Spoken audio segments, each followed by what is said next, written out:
what we could see if it goes on for a period of time, because the Russians don't have this strong command and control, is a potential further breakdown in discipline across the frontline area. That's unlikely to turn into shooting. It's more likely to turn into bored, undisciplined civilians who are in military uniform with access to alcohol, with access to weapons, with access to other things, shooting each other. Hello, welcome to Frontline for Times Radio with me, Kate Chabot, and we're joined by a well-known face to Frontline, Philip Ingram. Philip served 26 years with Britain's armed forces, rising to the rank of colonel. He was commander of 1 military intelligence battalion, worked on strategic planning during his military career, and was also part of the team that brought peace to Bosnia and in the Southern Balkans in Kosovo. Philip Ingram, welcome back. Great to see you again. Nice to be back, Kate. Good to see you. Now, Trump's people, as we speak, on Thursday morning, they're either there or on their way to Moscow. There is no official word from the Kremlin yet about this ceasefire that President Zelensky has already accepted. Instead, we see President Putin in the Kursk region, in military fatigues, claiming Russia is close to liberating it and he must destroy the enemy. I mean, it's kind of predictable. Did you see this coming? Yes, Putin was always going to do that. Interestingly, this is the first time in his so-called special military operation, the full-scale invasion of Ukraine, that we've seen him in full military uniform going forward to frontline like this. He's supposedly going to the frontline, but in his business suit. He's going to try and position himself before the American team to get in to suggest that he is stronger than he actually is, so that he can then put his negotiating position on the table if he actually does. And his negotiating position will be wanting more. I don't think he's going to flex away from what we've already heard the Russians put out, which is not just holding the territory that they've got at the moment, but taking over the rest of the oblasts in the Donbass region. You talk about how he's trying to position himself ahead of these meetings with the Americans. And we were told at the beginning of the week, the ball is in Putin's court. Has he taken possession of that ball? I mean, is he in control now? How much has he changed the dynamic? Well, the dynamic itself has changed because the ball is very much in Putin's court. And this is where I think the Americans have been interesting in getting the Ukrainian position first and foremost, and then presenting that to the Russians. And we've seen President Trump come out and say that the negotiations with the Ukrainians were very good indeed. We've seen the Secretary of State Marco Rubio come out and say they were very positive and say positive things. That puts the Russians in a position where if they try and do anything that undermines that, they're undermining the public statements that have come out from Donald Trump and his Secretary of State. Now, if this was any normal administration, I'd say that was very significant. With Donald Trump, we don't know. And it's difficult then to put into context the tactics that Trump used against the Ukrainians, and in particular against Zelensky, unless, of course, it's purely a personal beef on Zelensky for what Zelensky had done with regard to Joe Biden's son beforehand. But that's speculation. And of course, until now, the perception had been that President Zelensky had been strong-armed into talks with the US for this ceasefire. What do you think Putin will do now? Because it has been suggested, actually, rather than saying yes or no, he's actually just going to play for time and make all kinds of demands. Yeah, 100%. Putin's standard tactic will be, delay, and then he'll obfuscate, and then he'll throw different things in to the international community to try and see what the commentary is. But he'll try and influence that commentary. So what he's doing in the background at the minute is he recognizes that there are fissures appearing, and they're more than fractures. They're big fissures appearing between the United States and the EU, and the United States and Canada, and the United States and other friendly countries around the world because of the trade deals and everything else. So the longer that Putin can elongate things, the more he's got an opportunity to get in there and try and turn those into something that will take over more political capital whenever it comes to US effort. And you will see stirring in the Middle East, we'll see stirring across the EU, we'll see as much influence across the information domain, we'll see an increase in cyber attacks as Putin delays and obfuscates as much as he possibly can. And then we'll ask for completely unreasonable demands and try and negotiate from that. Yeah, and assuming that he is going to obfuscate and try and make as delays for as long as he can, he does have to weigh up how far he can push it, doesn't he? Because when he looks, the Kremlin will have been watching Donald Trump when he was at that press conference yesterday, saying that he did have financial ways to punish Putin if he refuses to cooperate, suggesting obviously sanctions. That calculation as to whether or not he stands to gain more by saying yes, and perhaps not a very genuine yes, or putting it off to build up and make advance on the battlefield is going to be a tricky one for him to do. Well, I think that's the ultimate solution. I think when he's forced to finally make a decision, he will say yes, but there won't be the genuine bit behind it. I think Donald Trump is 100% right in his tactics in saying that the way to hit Putin is financially. The Russian economy is teetering. So, the oil price at the minute is, $65 a barrel. That's the lowest it's been for a long, long time. If that drops even further, that will undermine Russia's ability to continue to fund its economy and therefore fund its operations into Ukraine. Donald Trump knows that. He knows there's little point in increasing the military support because Putin really doesn't care about how many casualties he's got. And he's getting sufficient ammunition and equipment from North Korea and from China and assistance there. And Trump really does want to try and break this Russian-China coming together that happens, and he will be upset at the fact that this week there's been Russian, China, and Iranian naval exercises, and talk of more. Let's talk about if and when this 30-day ceasefire does come into being. In practice, what actually happens in that event along the front line to the troops on either side? Because it's a very tense and uncertain period, isn't it, where a misunderstanding or an individual desire for revenge can wreak havoc. It can do. The troops on either side will go back. They'll stay in their positions, but they'll go back into routine administration. So they'll still be making sure that their positions are manned 24 hours. They'll still be making sure their weapons are ready. They'll still be making sure that they have got the targets that they need to if anything happens. But there just won't be any firing between them. And it's the longer that there's no shooting between the different sides, the greater the confidence builds up. And you'll start to find then that each side will try and rotate their troops through. They'll reduce the numbers that are in the frontline positions and pull people back so that they can get rest. They can replace them. They can sort out people's wounds. They can bring more ammunition in. They can get their equipment ready. So they will just use it as a rest time to prepare for future conflict if it restarts again, but hoping that they don't have to do that. And how do you make sure that each and every soldier, right down to those in the trenches, respect the ceasefire? That's a command responsibility, and this is something where the Ukrainians have got good, strong command and control.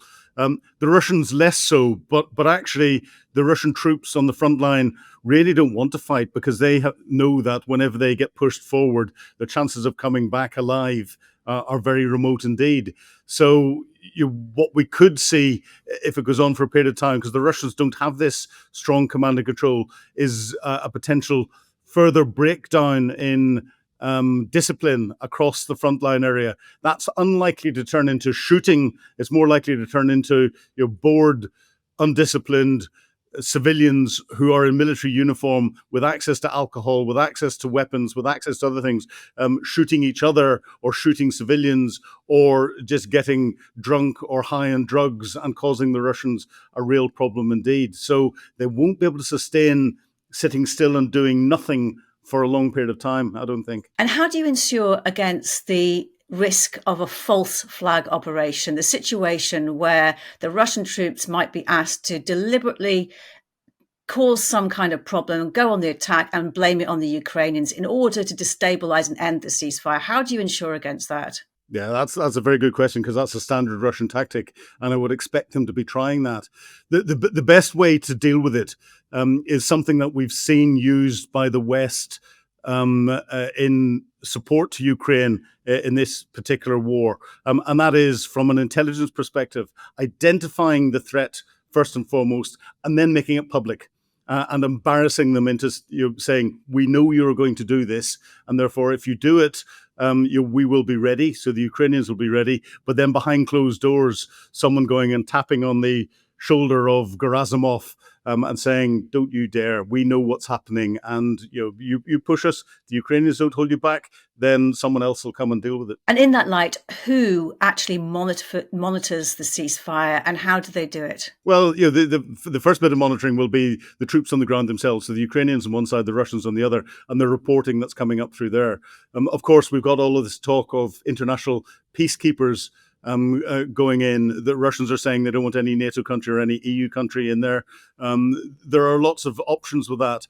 So whether there's going to be troops on the ground, that's the best way, where you've got troops patrolling to monitor it, so they can very quickly go into a place where there's been accusations of ceasefire violations. And then you've got the standard out-of-country intelligence methods of monitoring what's going on. And if the Americans play and provide that intelligence backstop, they're very good indeed. And the suggestions are that they will, or do we not know? I think from an out-of-country perspective, and intelligence support, especially if the UK is involved, because down the Five Eyes chain, the US will still work very closely with the UK. I think the Americans will stay involved.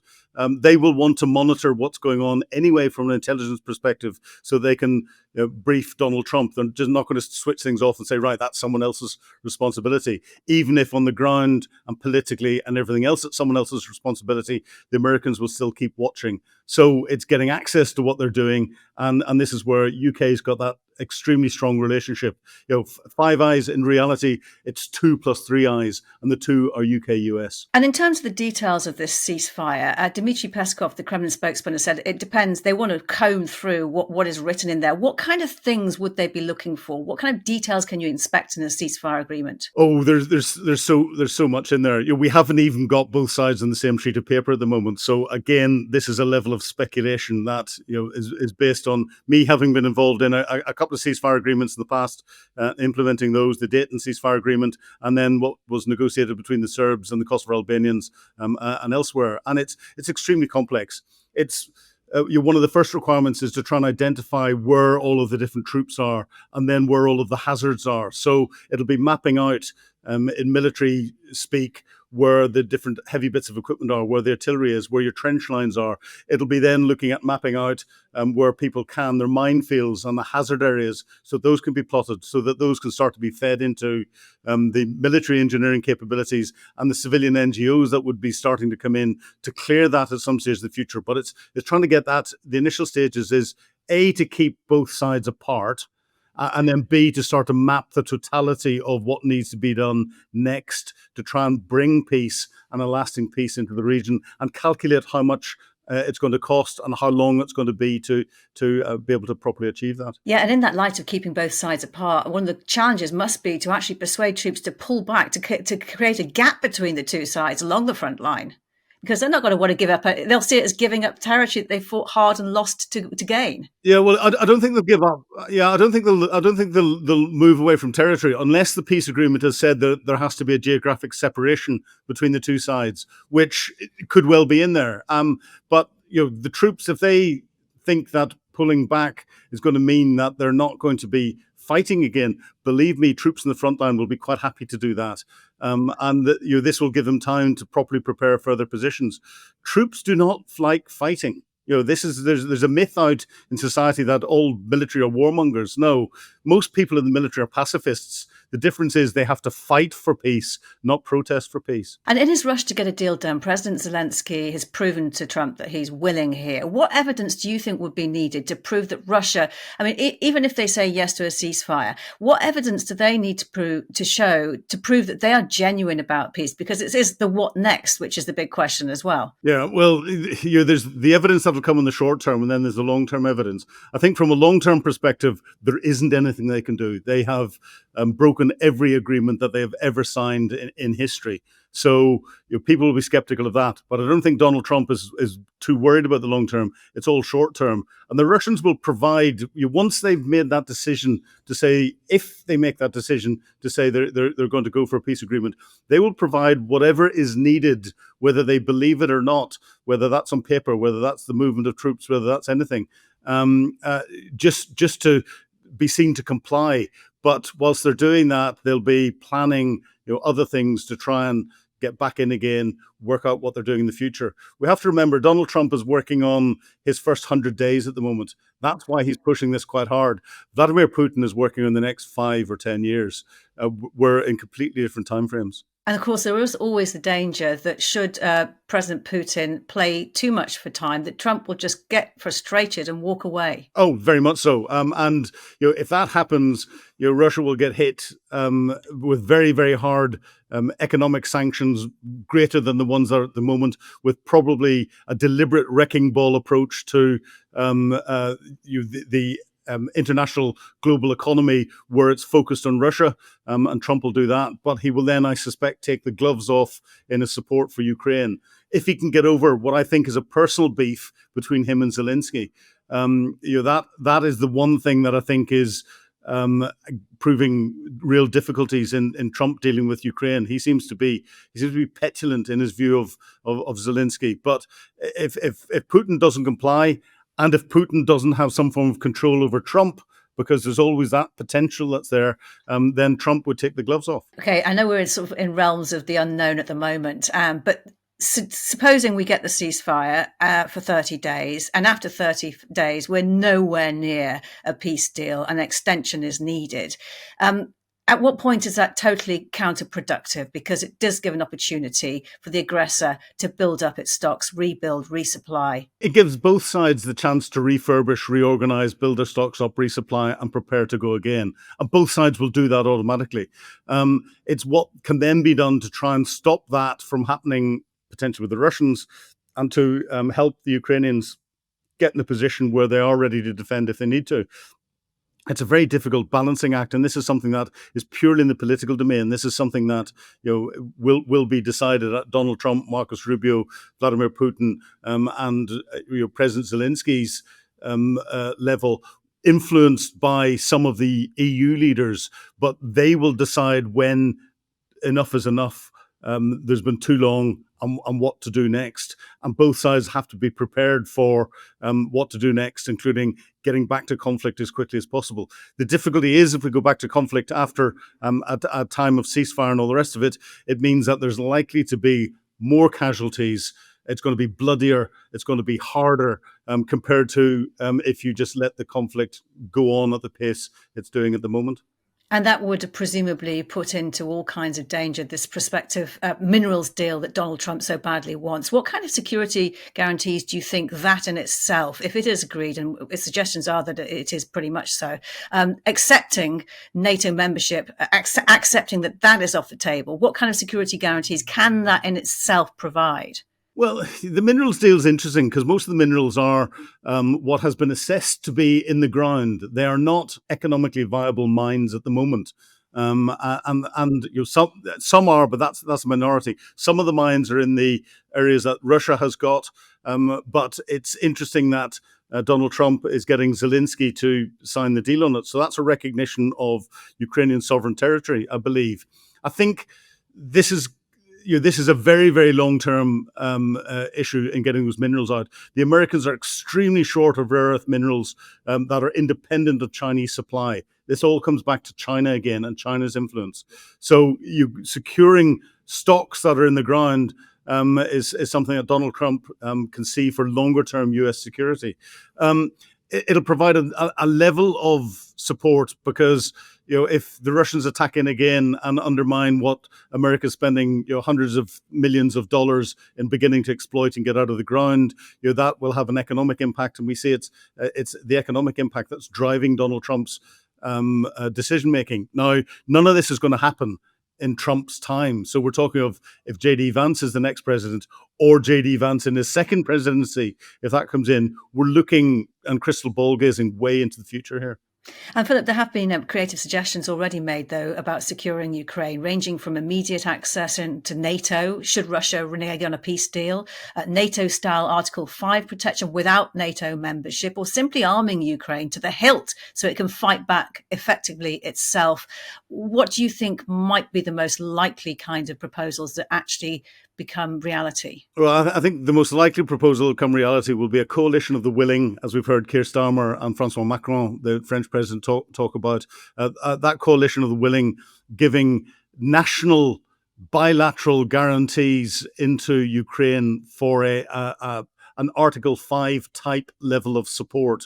If they put troops on the ground and can sustain them, this all depends on what the force package of troops on the ground will look like, what the impact that will have on the militaries that are supplying those in, and the way that can be funded and over what period of time. We have to remember simple little operations like Cyprus, which was 72, 73, 74, was in United Nations terms called a short-term operation. Well, we're still deploying a battalion plus into peacekeeping in a very small area compared to what we've got in Ukraine, all these decades later. This could turn into something that absorbs Europe's military capability for the next 25, 50 years easily. And on the coalition of the willing, what do you think is the most productive thing that can come out of this meeting of defence ministers in Paris right now? I think it's political cooperation and political understanding. It's understanding who can do what, where, when. So some countries can say that they can provide troops immediately. UK and France have already done that. Other countries can say, yes, we can supply troops, but we've got our own political processes to go through, and we've got difficulties with that. In particular, Germany. Germany needs its parliament to authorize the deployment of any troops. It hasn't got its parliament formed yet because the coalition government hasn't been formally formed yet. So it's got real difficulties. I'm surprised Francois Macron has said yes to French troops. It's good that he's got the power to do that outside parliamentary approval, because he has real difficulties in there. And a lot of the smaller nations are having real difficulty, and they're trying to balance off their internal political position with what they need to do from an international geopolitical perspective. And I think this meeting that's happened, and there's going to be lots of them, will continue to refine the understanding of all sides as to what the art of the possible is in that. And once you've got that art of the possible from a political perspective, you can then start to map out what the art of the reality is from a military perspective, and then match that to what the tasks could be in the ground, and come up with something that could be realistically deployed and sustained for a long period of time. And just finally, Philip, do you have a view at this point on how close we are to the end of the Russo-Ukraine war, and what would constitute a just peace? I think we're a long way off. A just peace from a geopolitical perspective would be Russia withdrawing completely and the international borders of Ukraine being restored back to their pre-2014 levels, without caveat at all.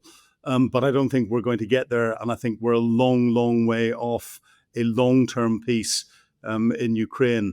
There may be something that is a bit like we see in the Korean Peninsula, where there is a cessation of conflict, but that has to be heavily policed, and that could go on for decades and decades and decades. Philip Ingram, good to speak to you. Thank you very much. Thank you very much indeed. You've been watching Frontline for Times Radio with me, Kate Chabot. If you'd like to be the first to get exclusive content, you can sign up for membership with the link below. You can also listen to Times Radio for the latest news, or read it on thetimes.com.